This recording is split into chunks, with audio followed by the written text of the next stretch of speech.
ஒரு ஃபண்ட் மேனேஜரோட வேலை என்ன? ஸோ அதாவது ஃபண்ட் மேனேஜர் அப்படின்றது அவங்கக்கிட்ட அவங்க நிறைய பேர் இன்வெஸ்ட் பண்ணுறதோட ஃபண்ட் இருக்கும், இல்லை ஒருத்தர் ஒரு கம்பெனி மட்டும் அவங்க ஓனரோ இல்லை சேர்மன் அந்த மாதிரி ஒருத்தரோட ஃபண்டை இன்வெஸ்ட் பண்ணுறாங்க, இல்லை வந்து பல பேரோட ஃபண்ட்ஸை வந்து இன்வெஸ்ட் பண்ணுறாங்க. இன்வெஸ்ட் பண்ணுறதுல அவங்களுக்கு இன்வெஸ்டர்ஸ்க்கு வந்து மார்க்கெட் பற்றின எங்கே இன்வெஸ்ட் பண்ணணும் இதை பற்றின ஃபினான்ஷியல் பேக்ரவுண்ட் இல்லை, அவங்களுக்கு நாலேஜ் இல்லை, அதனால ஒரு ஃபண்ட் மேனேஜர்கிட்ட கொடுக்குறாங்க.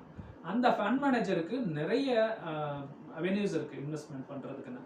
ஸோ நமக்கு தெரிஞ்சது ப்ராப்பர்ட்டி கோல்டு தான். அது இல்லாமல் இந்த share market, shares, mutual funds, commodities, currencies, இந்த மாதிரி எக்கச்சக்கமான இது இருக்குது. இப்போ ரீசெண்டாக பார்த்தீங்கன்னா இந்த கிரிப்டோ கரன்சி அதெல்லாம் லீகலைஸ் பண்ணல, பட் வரும்போது பண்ணலாம். இந்த மாதிரி எக்கச்சக்கமான இது இருக்குது. ஃபண்ட் மேனேஜரோட வேலை என்ன அப்படின்னா, எதில் எந்த டைமில் மார்க்கெட்டை நாங்கள் வந்து அனலைஸ் பண்ணிகிட்டே இருப்போம். எந்த மார்க்கெட் வந்து இது அடுத்து பூம் ஆகும், இப்போ எவ்வளோ